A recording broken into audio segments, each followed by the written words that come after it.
우리의 죄가 주님을 보지 못하게 할 뿐이지 언제나 우리 하나님은 우리를 여전히 사랑하시고 우리와 함께 하시는 신실하신 하나님이십니다. 오늘 그 하나님을 기억하며 오늘 우리가 주님 앞에 나아갈 수 있는 복된 성도 되시기를 주의 이름으로 축복합니다. 할렐루야. 우리 옆 사람과 같이 인사 나누겠습니다. 그래도 날이 많이 시원해졌습니다. 여러분, 신실하신 하나님을 발견하게 될 때가 있잖아요. 그죠? 이 날이 언제 이렇게 시원해질 수 있을까? 이 폭염이 언제 끝날까? 여러분, 그렇게 생각하던 우리가 여러분, 딱 시기가 되면 하나님께서 또 살짝씩 시원한 바람을 불어주시면서 하나님께서 우리에게 시원한 바람을 또 때를 주셨구나. 오늘 하나님께서 우리의 때를 따라 주시는 은혜가 오늘도 이 예배 가운데 주님의 은혜로 우리에게 함께 해주시기를 간절히 소망합니다. 할렐루야. 여러분, 우리가 오늘 광야 4번째 시간에 설교 이야기를 말씀을 나눕니다. 좀 지난 시간 동안 배웠던 말씀들, 나눴던 말씀들을 좀 정리를 해보면 여러분 몇 가지를 정리하면서 시작해야 될 것 같은데요. 전에 이런 말씀을 드렸었죠. 에이든 토저 목사님이 하나님의 길에 우연은 없다라고 하는 책을 썼어요. 그 책의 내용에 보면 이렇게 기록하고 있습니다. 하나님은 우리에게 언제나 최고의 길을 허락하신다. 때로 당신의 앞이 보이지 않는 순간이라 할지라도 이 믿음을 놓치지 말아라. 보이는 삶 속에 보이지 않게 감춰진 하나님의 섭리를 신뢰하라. 여러분, 하나님은요, 우리에게 돌아가게 하시는 분이 아니세요. 돌아간다 할지라도 하나님께서는 우리에게 주시는 하나님의 최고의 길을 항상 허락하시는 하나님이심을 꼭 기억하는 주의 성도가 되시기를 주의 이름으로 축복합니다. 우리가 광야 첫 번째, 두 번째, 세 번째 시간을 정리해 보면 이렇습니다. 광야를 지나며 첫 번째가 여러분 제목이 이랬죠. 광야 나를 살피시는 하나님이었어요. 나를 살피시는 하나님, 광야에서 만난 하나님이 어떤 하나님이신가? 나를 살피시는 하나님이시다. 여러분, 임신을 한 하갈이 여러분 사라에게 좀 이게 자기는 임신했다고 뻑인 것 같습니다. 그러자 사라가 억울해서 아브라함에게 이야기하고 하갈을 괴롭히지요. 그 괴롭힘 속에서 도저히 견딜 수 없어서 그래서 하갈은 도망을 치게 됩니다. 광야에서 어디로 가야 할지 모르는 그 광야에서 여러분 하갈에게 나타나신 하나님은 어떤 하나님이신가? 살피시는 하나님이었다라는 거예요. 부엘 라헤 로이. 기억하시죠? 우리 성경 퀴즈 했었잖아요. 그죠? 부엘 라헤 로이예요. 부엘 라헤 로이를 보면서 하나님은 우리의 삶을 살피시는 하나님이시다.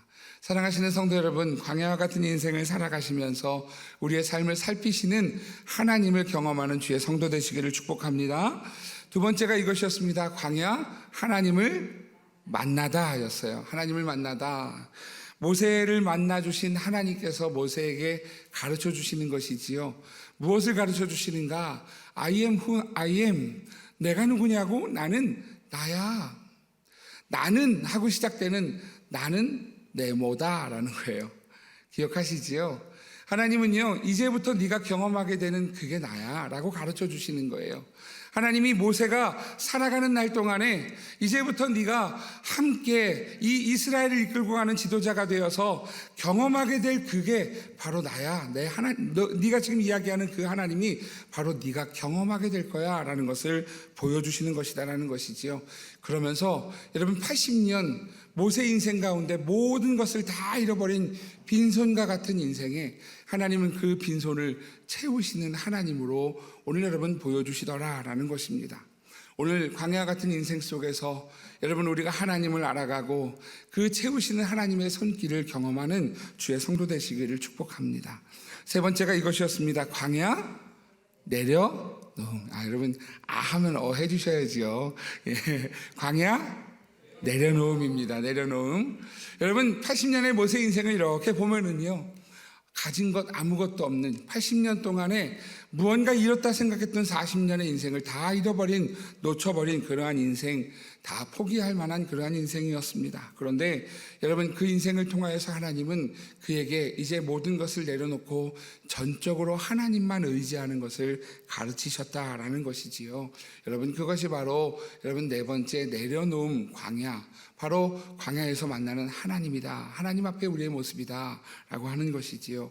여러분, 우리의 삶 가운데, 세상 가운데 온전히 주님만 의지하는 믿음의 성도 되시기를 주의 이름으로 축복합니다.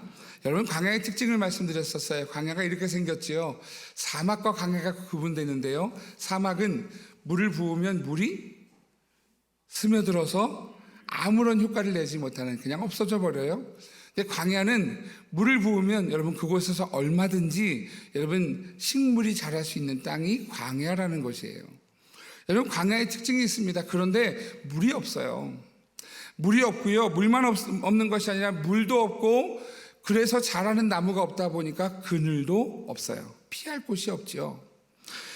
여러분, 물도 없고 피할 것도 없고 나무가 없으니 열매를 맺지 못하니까 먹을 식물도 없는 곳, 그것이 광야라는 것이에요.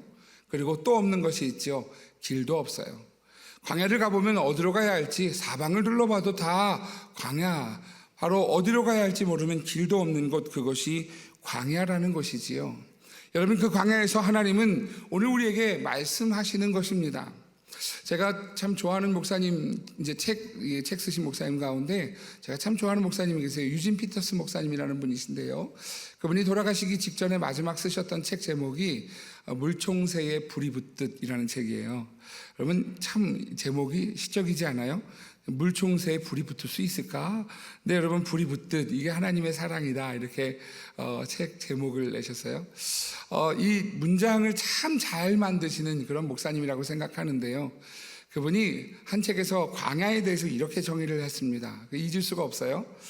광야는 나의 나됨을 발견하는 곳이다. 그리고 그래서 하나님의 더 하나님 되심을 발견하는 곳이다. 광야는 어떤 곳이냐 하면 여러분, 나의 나됨을 발견하는 곳이지요. 광야에서 인간의 모습, 우리의 모습이 어떻습니까? 물도 없고 그늘도 없고 식물도 없고, 그리고 갈 길도 없어서, 여러분 아무것도 없어서 나의 연약함, 나의 부족함, 나의 무능함, 나의 보잘것없음, 나의 어리석음, 나의 교만함, 나의 무지함, 나의 터무니없음을 발견하는 곳, 그것이 광야라는 것이에요. 나의 나된 것을 발견하는 곳이지요. 그런데 그곳에서 그러면서 발견하게 되는 하나님은 어떤 하나님인가? 더 하나님다운 하나님이시다. 우리가 하나님 앞에 그 광야에서 구할 때 홍해도 가르시고, 구할 때 반석에서 물도 내시는 하나님은 더 하나님 되시는 곳, 그곳이 어디라고요? 광야라고요. 사랑하시는 성도 여러분, 오늘 광야 같은 인생을 걸어가고 계십니까? 막다른 골목에 여러분 놓여져 계십니까? 건강으로 인하여서, 또 여러분 물질로 인하여서, 관계로 인하여서, 가정에서, 교회에서, 또 이 나라의 이 아픔들과 어려움을 보면서 불안과 두려움과 어려움 가운데 살아가는 성도들이 있다면, 오늘 그 광야 속에서 하나님의 더 하나님 되심을 발견하는 믿음의 성도들 되시기를 주의 이름으로 축복합니다. 여러분, 그곳이 어디냐 하면 광야라는 것이에요. 그래서 광야의 이름을 여러분 히브리어로 이렇게 부른다고 그랬어요. 미드바르라고 부른다 그랬어요. 그죠? 기억하시죠? 미드바르가 광야라는 뜻의 히브리어인데요, 이 미드바르라고 하는 광야는 여러분 다바르라고 하는 단어에서 나왔어요. 보시다시피 한 글자만 다르고 다 똑같죠? 이 미드바르라는 단어는 다바르에서 나왔는데, 이 다바르가 무슨 뜻이냐 하면 말씀이라는 뜻이에요. 광야는 어떤 곳이냐 하면 광야에서 하나님의 음성을 듣는 곳이라는 거예요. 광야에서 어려워서 끝나는 곳이 아니라 그곳에서 하나님을 만나고 하나님의 말씀을 듣고 하나님의 음성을 듣고, 그리고 그 광야에서 하나님의 도우심과 인도하심을 받는 곳, 그곳이 어딘가? 바로 광야라는 곳이지요. 여러분, 어려운 삶 속에서, 광야 같은 인생에서 하나님의 음성이 들려주시는 주의 성도들 되시기를 축복합니다. 여러분, 그것이 광야를 잘 사는 법이에요. 오늘 여러분 본문 말씀은요, 바로 오늘 이제 광야로 걸어나가는 출애굽 백성들의 여러분 모습을 오늘 13장에서 보여줍니다.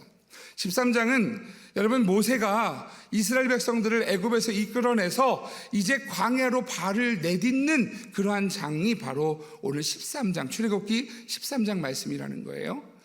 여러분 그들이 이제 애굽에서 나왔습니다.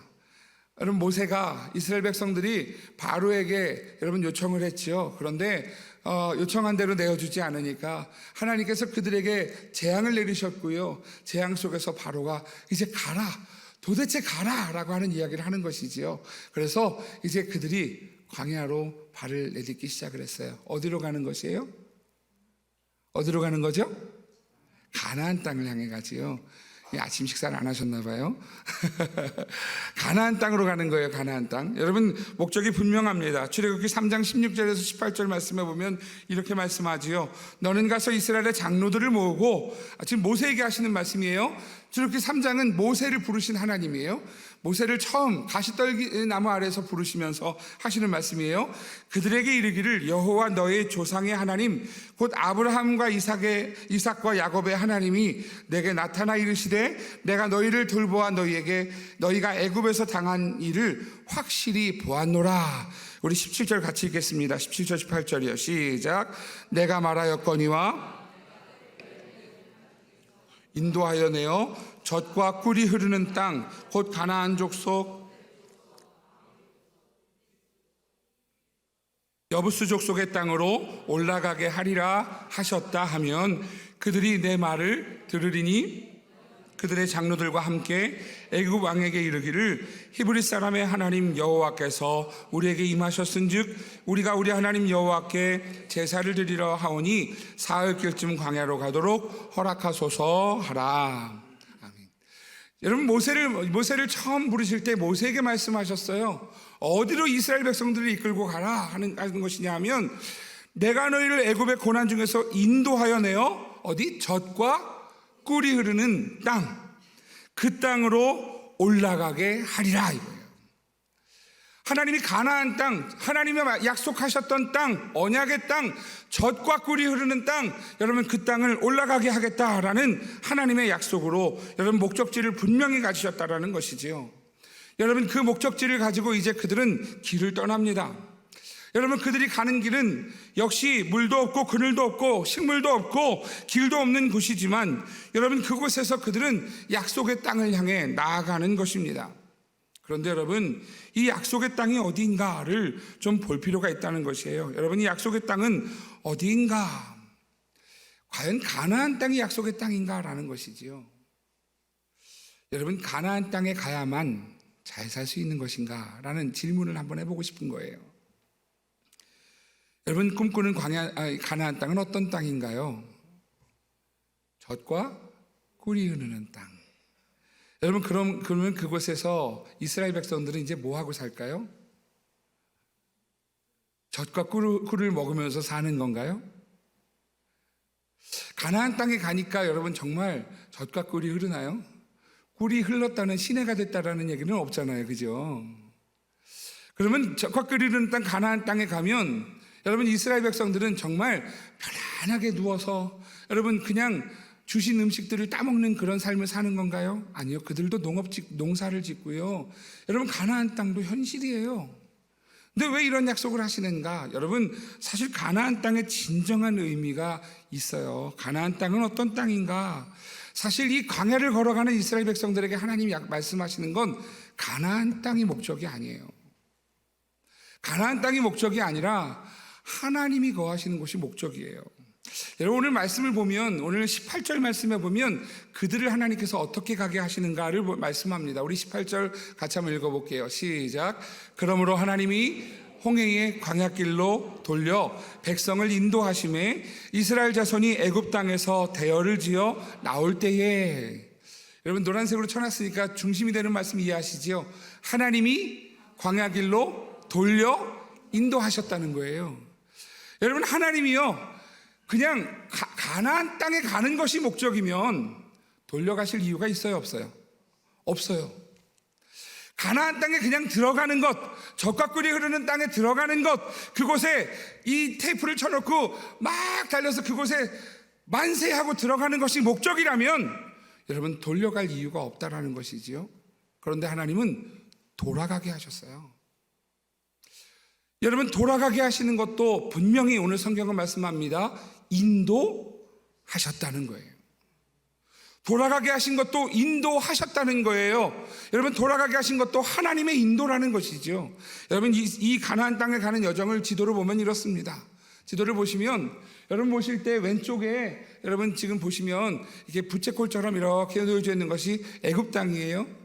애굽 땅에서 그 백성들이 나왔어요. 그리고 가나안 땅은 어디냐면 여러분들 보실 때 오른쪽에 여러분 지금 이 물가 근처에 가나안이라고 쓰여져 있잖아요. 그죠? 그러니까 이게 가나안 땅이에요. 가나안 땅에 갈 수 있는 가장 편안한 길은 어딘가? 해안도로죠. 그죠? 여러분 지금 해안도로에 이렇게 쓰여져 있어요. 블레셋 땅으로 가는 해안길 이렇게 쓰여져 있어요. 이 길이 여러분 제일 편해요. 제일 정확해요.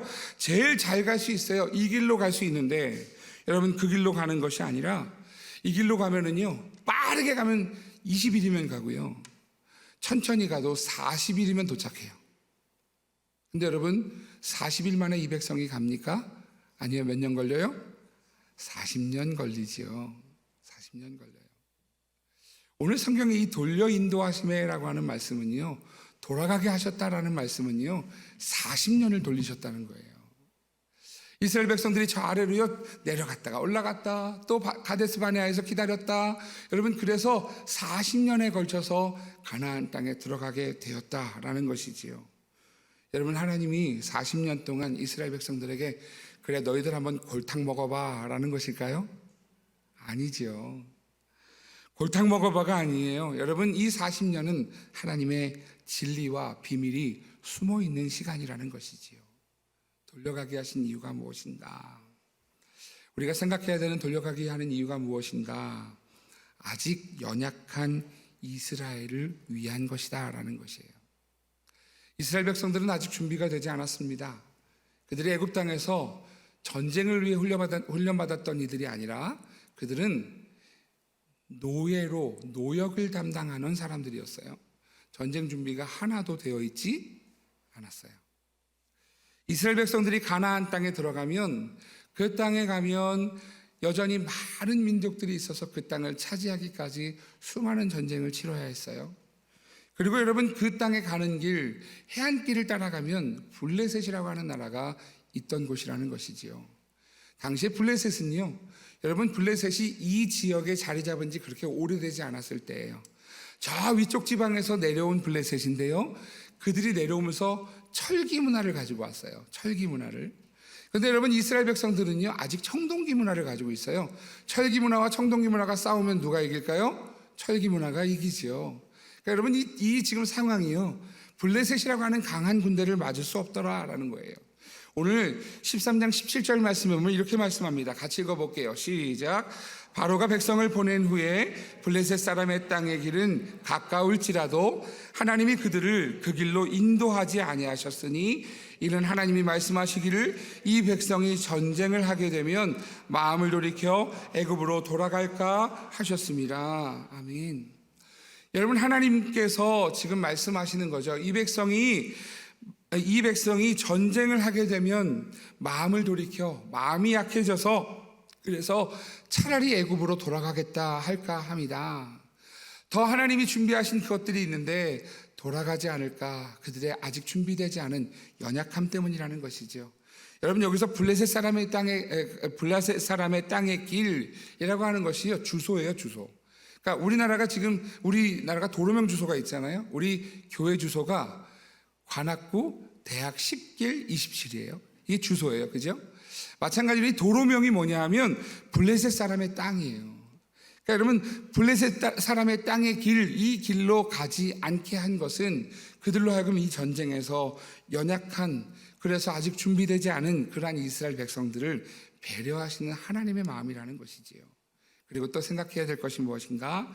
그래서 하나님은 이스라엘을 준비시키시는 것이다 라는 거예요. 준비를 시키시는데요. 어떤 준비를 시키시는가? 연약한 속에서 돌아가는 꿈을 꾸는 것이 아니라 하나님을 의지하는 훈련, 준비하는 시간이라는 것이에요. 오늘 21절과 22절 본문 말씀합니다. 같이 읽어볼게요. 시작. 여호와께서 그들 앞에서 가시며 낮에는 구름 기둥으로 그들을 길을 인도하시고 밤에는 불 기둥을 그들에게 비추사 낮이나 밤이나 진행하게 하시니 낮에는 구름 기둥 밤에는 불 기둥이 백성 앞에서 떠나지 아니하니라. 아멘. 여러분, 구름 기둥과 불 기둥의 의미가 무엇인가? 여러분, 그 의미는요 바로 하나님이 인도하신 대로 따라가는 것이에요. 순종이지요. 여러분, 그들이 이 순종하기 위해서 훈련받는 시간이라는 거예요. 어저께 우리 이상훈 장로님하고 이런 이야기를 했었어요. 이상훈 장로님 막내하고 저희 막내가 이렇게 1살 차이거든요. 근데 이 아이들이 이렇게 좀 이 코로나로 인해서 이게 수영을 좀 가르치고 싶었는데 수영을 놓친 시기가 됐어요. 그래서 아이들이 좀 수영 한번 배워도 이 청소년 수련관 이렇게 옆에 오면서 배워도 좋겠다 이런 얘기를 했어요.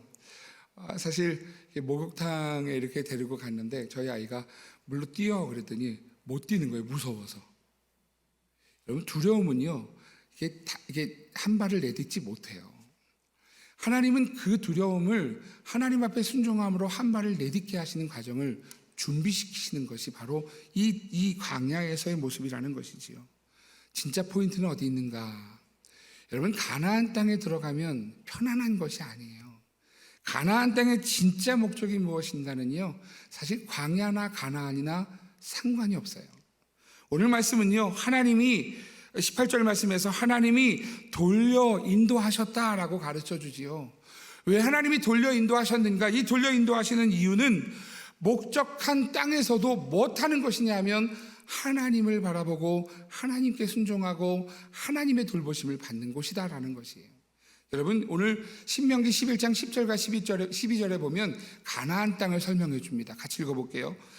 제가 읽어드릴게요. 10절이요. 내가 들어가 차지하려 하는 땅은, 자, 가나안 땅을 설명합니다. 그러면서 이렇게 이야기해요. 내가 나온 애굽 땅과 같지 아니하니 거기에서는 너희가 파종한 후에 발로 물대기를 채소밭에 됨과 같이 하였거니와 너희가 가서 차지할 땅은 산과 골짜기가 있어서 하늘에서 내리는 비를 흡수하는 땅이요. 자, 여기까지가 끝이 아니에요.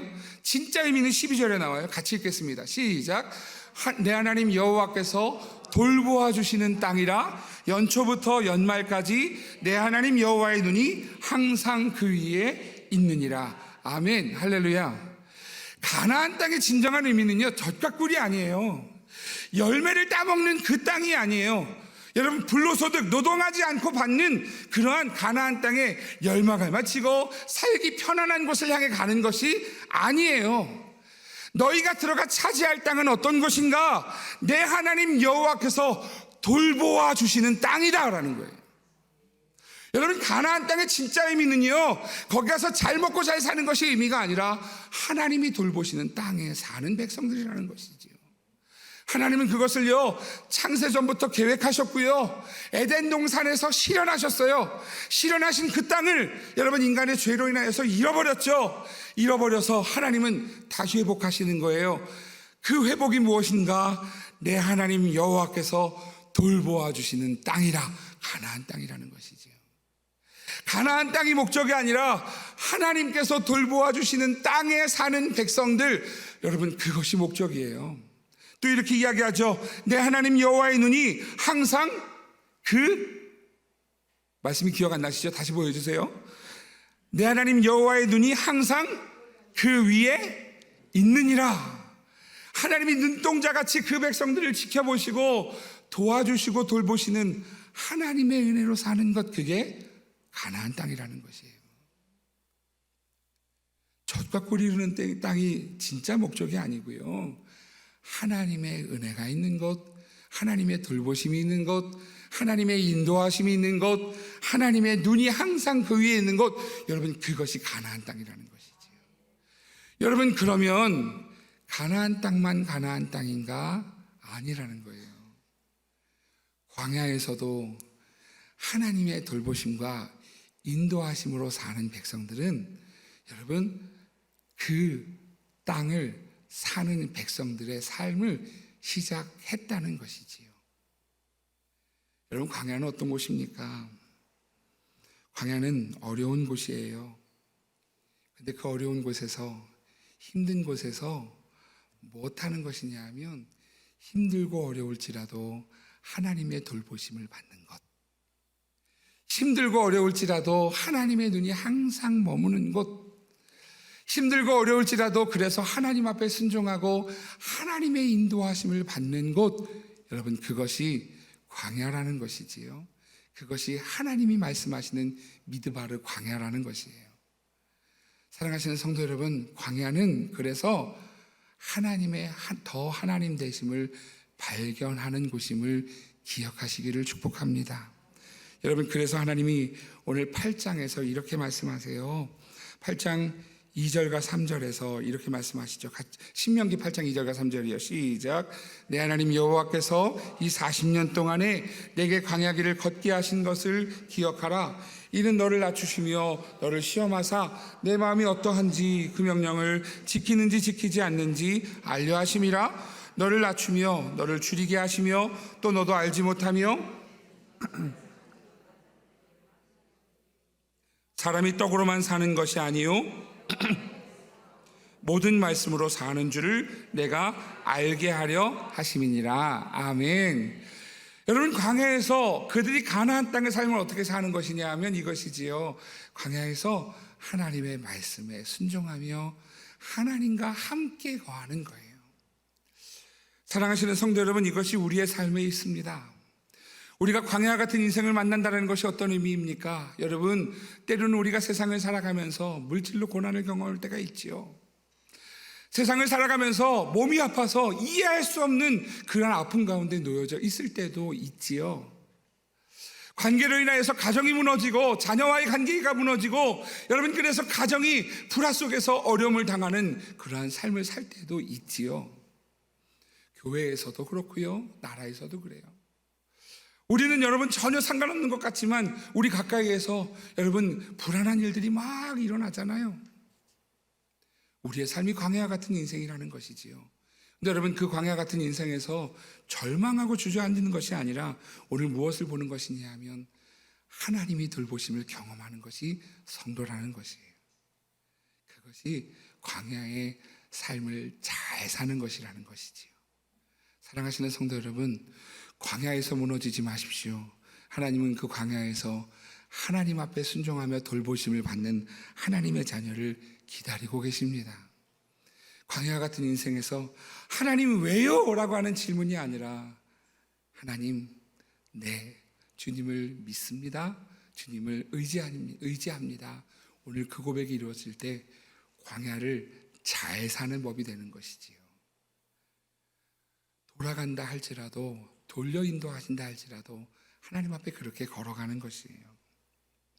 오늘 이 본문 말씀 출애굽기 13장 말씀은요, 그러한 이스라엘 백성들에게 그러면 그 땅에서 어떻게 이렇게 살아가야 하는가를 하나님이 가르쳐 주시는 말씀이에요.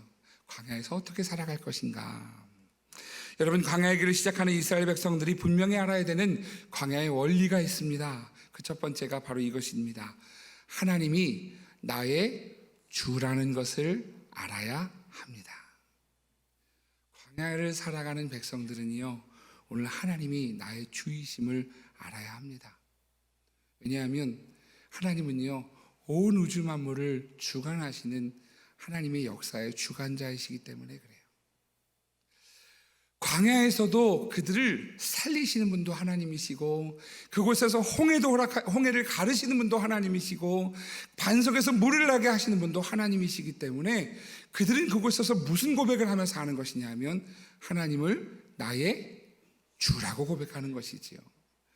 여러분, 아이를 낳지 못했던 사무엘의 엄마 한나가 기도함을 통하여서 하나님이 사무엘을 허락하세요. 그때 이 한나가 믿음으로 고백하는 것이 사무엘상 2장에 나옵니다. 이렇게 고백을 하지요. 6절에서 10절인데요. 여호와는 죽이기도 하시고 살리기도 하시고 수월에 내리게도 하시고 거기에서 올리기도 하시는도다. 여호와는 가난하게도 하시고 부하게도 하시며 낮추기도 하시고 높이기도 하시는도다. 가난한 자를 진토에서 일으키시며 빈궁한 자를 거름더미에서 올리사 귀족들과 함께 앉게 하시며 영광의 자리를 차지하게 하시는도다. 땅의 기둥들은 여호와의 것이라 여호와께서 세계를 그것들 위에 세우셨도다. 그가 그의 거룩한 자들의 발을 지키실 것이요 악인들을 흑암 중에서 잠잠하게 하시리니 힘으로는 이길 사람이 없음이로다. 여호와를 대적하는 자는 산산이 깨어질 것이라. 하나님에서 우레로 그들을 하늘에서 우레로 그들을 치시리로다. 여호와께서 땅 끝까지 심판을 내리시고 자기 왕에게 힘을 주시며 자기의 기름 부음 받은 자의 뿔을 높이시리로다 하니라. 할렐루야. 여러분, 한나가 고백하는 하나님은 어떤 하나님이세요? 죽이기도 하시고 살리기도 하신 하나님이세요. 스올에 내리기도 하시고 거기에서 올리기도 하시는 하나님이세요. 가난하게도 하시고 부하게도 하시고 낮추기도 하시고 높이기도 하시는 하나님이세요. 여러분, 그 하나님을 오늘 이럴 때 고백할 수밖에 없는 것은요, 하나님이 주인이십니다 라고 고백할 수밖에 없죠.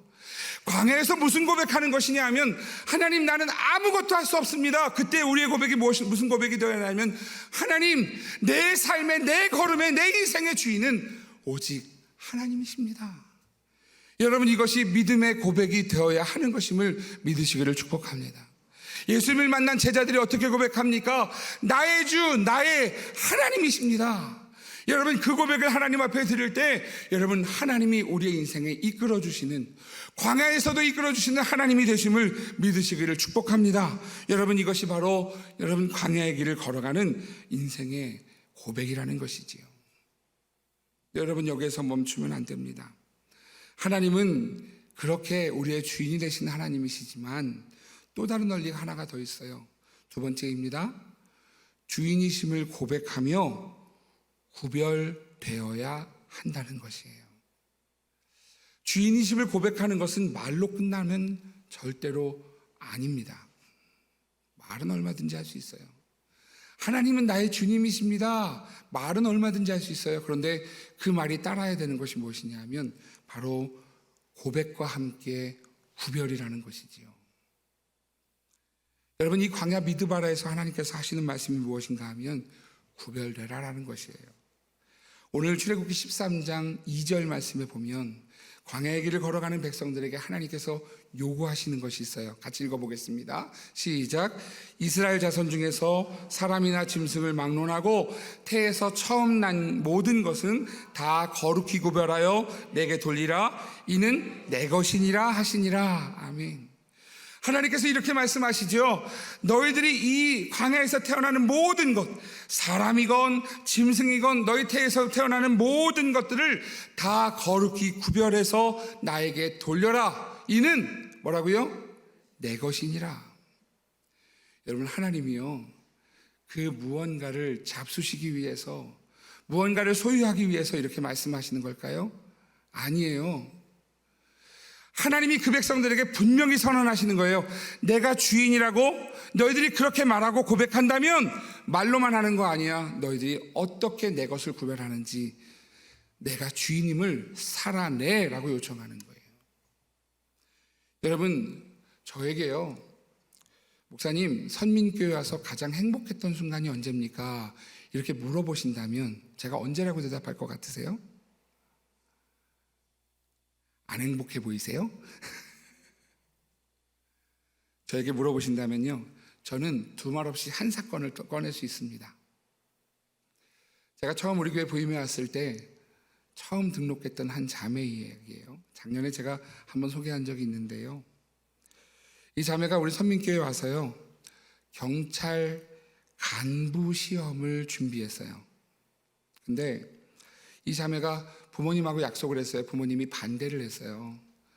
너 뭘 그걸 공부한다 그러냐, 경찰 돼서 뭐하게. 근데 이 자매가 부모님에게 약속을 했어요. 엄마, 아빠, 내가 한 번만 시험 볼게요. 한 번 시험 봐서 안 되면 제가 포기할게요. 그렇지만 제가 시험도 안 보고 포기하면 제가 나중에도 계속 마음에 남을 것 같아요.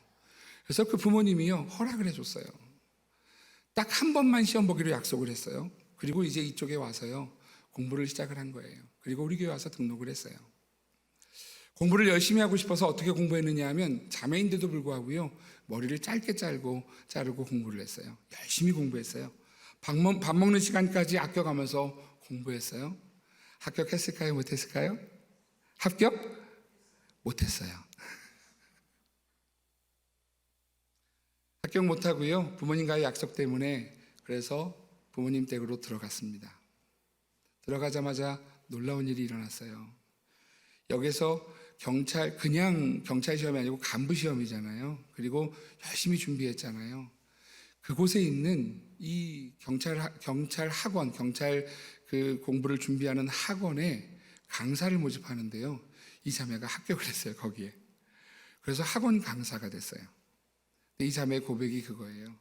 목사님, 제가 경찰 간부가 돼서 받고 싶었던 그 월급을 학원에서 딱 그만큼 약속이 돼서 받게 됐어요. 그러면서 그 자매가 저에게 문자를 보내왔습니다. 제가 읽어드릴게요. 목사님, 오늘 첫 열매 선민교회 계좌로 입금했습니다. 선민교회 목사님, 사모님, 성도님들 덕분에 수험생활하면서 교회를 따뜻하게 다닐 수 있었고 힘들 때 언제든 교회에 가서 기도할 수 있었습니다. 목사님은 당연하다고 하시는데 세상엔 당연한 게 하나도 없더라고요. 정말 감사했습니다. 항상 건강하세요. 선민교회가 앞으로도 부흥되길 바라며 기도할게요. 그리고요, 처음 받은 월급을 하나도 빼지 않고 그대로 저희 선민교회로 보내왔어요. 제가 그 헌금 들어온 걸 보면서 이거를 우리가 받아도 될까? 이런 고민이 한편으로 들었거든요. 결론은 그거였어요. 하나님께 드린 거를 내가 이타부타 결정할 건 아니다라는 것이었어요. 그런데 한 가지 중요한 건 그 자매의 인생을 하나님께서 기쁘게 받으시고 계시구나라는 걸 느꼈어요. 지금도 제가 생각나면은요, 아름다운 신앙생활을 하기 위해서 몸부림치고 있는 그 자매가 가끔 생각이 나서 기도할 때 그 자매 이름을 부르면서 기도를 합니다. 또 우리가 살아가다가 보게 될 날이 있을지 모르겠어요. 아마 지금 사는 상황을 봤을 땐 볼 일이 거의 없지 않을까 싶어요. 그런데도 불구하고 제가 우리 선민교회 와서 가장 행복했던 시간을 꼽으라면 두말 없이 이 시간을 뽑을 거예요. 목회자에게 그렇게 아름다운 신앙생활을 하기 위해서 몸부림치는 한 사람을 만났다는 것은요, 목회자인 저에게는요, 설레임이고 너무도 큰 기쁨입니다. 여러분, 하나님이 주라고 고백하는 사람은요, 구별이 있어요. 어떤 구별이 있느냐 하면 하나님의 것에 대한 구별이에요. 이 구별은요, 나를 포기하는 구별이고요, 하나님 앞에서 나를 내려놓는 구별이고요, 그리고 하나님 앞에 과감하게 나를 던지는 구별이에요. 하나님이 주라는 사실을 고백하는 것, 여러분, 이것을 오늘 출애굽기, 여러분, 광야로 떠나가는 백성들에게 하나님께서 말씀하시는 거예요. 오늘 본문 말씀 11절에서 13절 같이 읽어보겠습니다. 같이 읽을게요. 시작. 여호와께서 너와 내 조상에게 맹세하신 대로 너를 가나안 사람의 땅에 인도하시고 그 땅을 내게 주시거든 너는 태에서 처음 난 모든 것과 내게 있는 가축의 태에서 처음 난 것을 다 구별하여 여호와께 돌리라. 수컷은 여호와의 것이니라. 나귀의 첫 새끼는 다 어린 양에 대속할 것이요 그렇게 하지 아니하면 그 목을 꺾을 것이며 내 아들 중 처음 난 모든 자는 대속할지니라. 너희 자녀가 처음 태어나면 그 자녀를 위해서 한 어린 양을 잡아서 대속해서 드려라. 처음 것은 누구의 것이다? 하나님의 것이다 라는 것이에요. 여러분, 구별은요 어디에서 일어납니까? 하나님 앞에 시간을 구별하는 것에서 시작되는 것이에요. 하나님 앞에 물질을 구별하는 것에서 시작되는 것이에요. 삶을 구별하는 것에서 시작되는 것이에요. 구별 없이 하나님이 나의 주라고 고백하는 것, 여러분, 아무 소용없어요. 하나님은 너희가 나를 주라고 고백하느냐? 그러면 너희들의 삶을 구별해라라는 것이지요. 여러분, 성도가 술을 먹지 말아야 하는 이유가 무엇입니까? 여러분, 술을 먹지 말아야 하는 이유가 무엇이냐면, 왜냐하면 나는 하나님의 자녀로 부르심을 받았기 때문에요, 구별된 삶을 사는 거예요. 성도가 왜 담배를 피면 안 됩니까? 여러분, 여러분들이요, 목회자인 저희들에게 와서 항상 물어보세요. 성경에 어디 담배 피지 말라 그랬습니까? 담배 피지 말라는 얘기 없으니까 펴도 되는 것 아닙니까? 여러분, 그때 뭐라고 대답하느냐면요, 당신이 하나님의 자녀가 아닙니까? 하나님의 사람이 아닙니까? 그러면 어떤 면에서 구별되시겠습니까? 여러분, 성도의 구별은요, 오늘 우리의 삶에서 하나님 앞에 성도의 주되심을 고백하는 것은 구별로부터 시작된다는 거예요. 담배를 피지 말아야 하는 이유는 여러분, 세상이 피기 때문에 피는 것이 아니라 나는 이 세상에서 구별되겠다는 하나님의 주되심을 고백함이라는 것이지요. 여러분, 왜 성도가 11조를 하나님 앞에 드려야 합니까? 왜냐하면 여러분, 하나님의 것을 구별함이에요. 하나님의 것을 구별하는데, 구별하지 않고 하나님을 나의 주라고 고백하는 것, 하나님이요, 너 말로 하는 거 소용없어 라고 말씀하시는 거예요. 왜 하나님 앞에 예물을 구별합니까? 하나님께서 받으실 예물을요, 구별함이에요. 왜 하나님 앞에 예배를 드립니까? 시간을 구별합니까? 왜냐하면 이것을 통하여서 나의 하나님의 주되심을 고백하는, 내 모든 시간 속에서 하나님의 주인이십니다를 고백하는 구별이라는 거예요. 여러분, 성도의 삶이 거룩해야 하는 이유가 무엇이냐 하면, 우리의 입술과 생각이 거룩해야 되는 이유가 무엇이냐면, 모든 생각과 모든 입술 가운데 하나님이 나의 주인이십니다를 고백하는 그것 때문에 거룩하게 구별되어야 된다는 것이지요. 사랑하시는 성도 여러분, 나의 주님이십니다를 고백하고 계시다면 여러분, 그 고백은 말로 끝나서는 안 됩니다. 여러분, 여러분의 삶의 주인이심을, 여러분의 삶을 통하여, 여러분의 시간을 통하여, 여러분의 물질을 통하여, 여러분들이 살아가는 모든 삶의 영역을 통하여 하나님 앞에 구별되어 드릴 때, 여러분, 하나님은요, 하나님이 우리의 주인이심을 하나님이 들으신다는 것이에요. 오늘 이 예배는요, 오늘 우리가 하나님 앞에 구별하여 드리는 시간입니다. 하나님 앞에 드리는 예배는요, 하나님 앞에 내 모든 시간, 하루 24시간, 일주일, 한 달 모든 시간들 가운데 하나님, 이 시간은 하나님의 것입니다. 구별하는 시간이에요. 여러분, 그럴 때 하나님은 저와 여러분들에게 함께 하시고, 광야에서도 가나안 땅의 삶을 살게 하신다는 사실을 기억하시기를 축복합니다. 사랑하시는 성도 여러분, 여러분 주라고 고백하고 계십니까? 그렇다면 여러분은 어떤 시간을 구별하고 계십니까? 어떤 물질을 구별하고 계십니까? 어떤 삶을 구별하고 계십니까? 오늘 이 광야의 길은요, 돌아가는 그 모든 길이 하나님이 나의 주님이십니다 라는 고백이라는 거예요. 그리고 돌아가는 모든 길 속에서 하나님 앞에 구별되는 하나님의 거룩의 삶을 살아가는 여러분, 그 시간이라는 것이지요. 오늘 광야 같은 인생을 살아가면서 여러분의 입술이 거룩하시기를 축복합니다. 여러분의 생각이 거룩하시기를 축복합니다. 여러분의 삶이 거룩하시기를 축복합니다. 하나님이 나의 주님이심을 고백하며 걸어가는 믿음의 발걸음 되시기를 주 이름으로 축복합니다. 이제 우리 가슴에 손을 얹고 우리 같이 기도합시다. 하나님을 나의 주님이라고 말로만 고백하면서 하나님, 내가 구별하지 못했습니다. 하나님, 그냥 때우듯이 나와서 주일 이 1시간 나와서 예배 드리는 것 가지고 하나님, 내가 하나님 앞에 그냥 주라고 고백하고 있는 것은 아닙니까? 하나님의 시간을 구별하게 해주십시오. 하나님, 내 물질도 내 삶도 하나님 앞에 거룩하게 구별할 수 있는 주의 종이 되게 해주십시오.